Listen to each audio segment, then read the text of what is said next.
Hey guys, welcome to a new series that I'm totally not creating because all the mod 6 just crashed on me. No matter though, because Sevtech Ages is a mod pack I enjoy and was planning on making a series of anyways. Speaking of series, I'll probably just stop aiming for 10 minutes with these, as I think the content is best when I just kinda have the script flow and don't need to record content last minute. Content gets to be more entertaining and better edited, and I get to spend less time recording bulk footage. Anyways, mini update aside, you've probably noticed I'm working on a few of these advancements, mostly the mainline ones that are highlighted in purple. These allow us to progress through the ages, and with each age comes a huge amount of new items and blocks to use or progress with. For instance, we're a dumb caveman right now. We know rock, stick, and fire, but by the end of this, we'll know basic metallurgy. But right now, I just finished exploring our immediate area and getting a feeling for everything, along with making a grass fiber mesh. We're going to take this with us down to the river and get some gravel to make some flint, which we're going to take to any stone. Ideally not stone beside a lava pit, but some safe stone, and we're gonna smack it on the rocks like the chimpanzee we are. This'll flake the flint into chips that we can use to craft a hatchet, which lets us finally break trees. With wood, we can craft 2 chopping blocks, one of which we'll use for a crafting station, and this nets us a total of 3 key advancements. Also, ow, my ears. Well, we have now unlocked stage 0, which is the rest of our caveman supplies for becoming real stick eaters. Let's place these down in this clearing so we can get some crafting going. Now, stone tools aren't necessary for this age, but I can assure you that you will want some, as flint tools do not last long. So let's smash some more flint, craft some more twine, and smack our table with a rock until I realize I put the recipe in wrong. Fix it,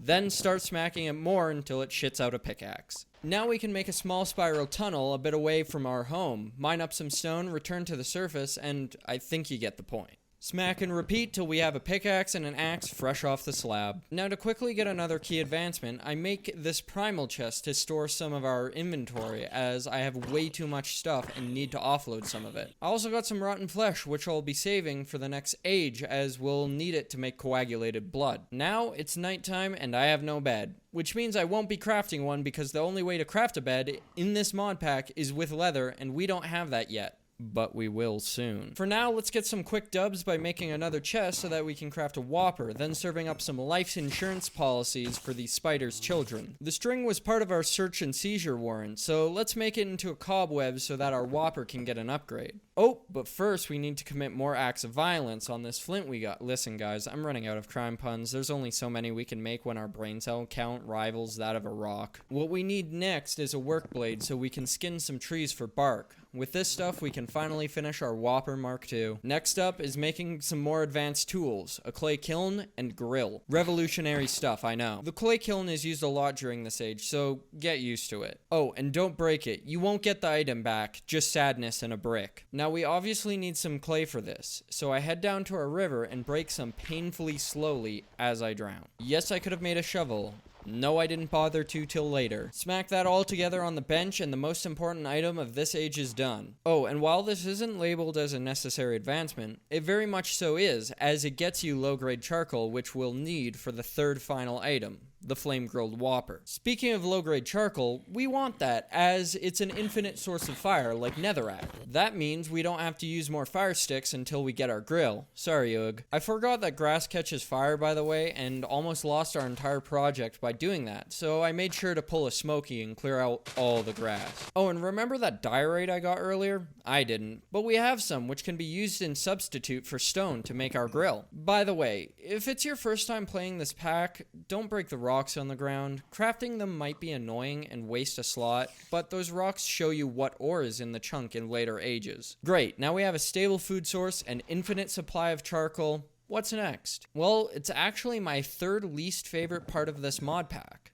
The Darklands. You see, the Darklands isn't hard per se. Shadow monsters, which is what we're going there for, hurt for sure, but are pretty easy to cheese. No, it's the fact that I need to travel almost an hour to get to one that sucks. Oh, and before I start my journey, there's one more important item we need to take care of, and it's the reason why I blocked in that villager at the start. I need something called an atlas. It's like a mini-map, but annoyingly large and takes up an inventory spot. Really sexy aesthetic though. I love the way it looks, and more minimap mods should have or offer this style of mapping. So for that, I go on a smaller, more close to home journey to kill, murder, stab some squids, and sit patiently for the little bird babies to drop feathers, which I didn't need to actually wait for since I've been in the area so long. Trade for the Atlas, open it up, and let's get our ass in gear. While I have you here, make sure to leave a like and a comment on the video since it helps boost my content in the algorithm. I'm aiming for 100k by the end of next year, so also make sure to subscribe if you haven't already. Alright, so we're at the Darklands now. We lucked out and it wasn't super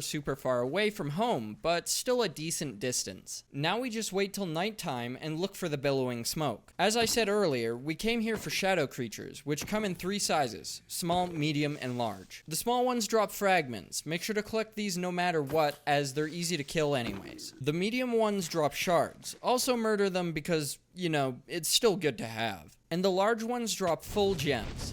This is what we're looking for. I killed 2 of the larger ones since I enjoy flame-grilled whoppers since, well, they're a fuel source for kilns that automatically hop items into chests.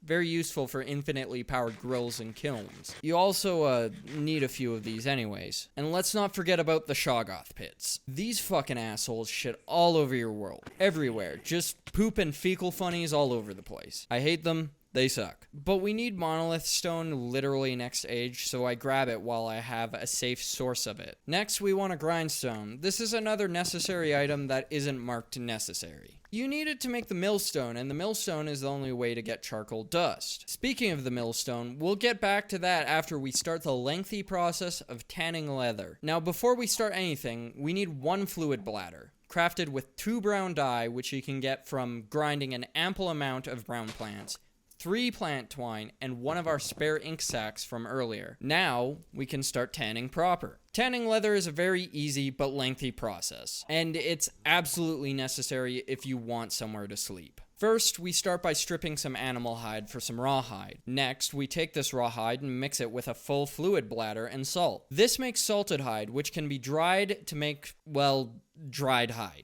Now repeat this process ad infinitum or until you're satisfied. Next, I simply throw them on the drying rack, and 1 pause later, we have 16 dried hide. Now to finish off this process, we basically have to do this all again, but with tree sap, which is made from grinding bark into sap. Simply repeat the previous recipe with the sap in place of the salt, put it back on the rack, and another pause later, we have leather. Our first order of business with this leather is making some cordage. 1 cordage and 2 string makes a lead, and 3 cordage and 3 leather makes a saddle. But more importantly than a horse is a bed, so we make a teepee, which is oddly appropriate for me since I'm Métis. Now, since I'm tired of manually grinding everything, I get that horse I tamed before to do it for me. Don't worry, by the way, I upgraded the stone to path later on. It makes the horse faster and looks prettier. Next, in a racially sensitive way, I make a totem pole for myself to do ceremonies at, and assemble a pen for buffalo breeding right beside it. This right here is the final stretch of the age.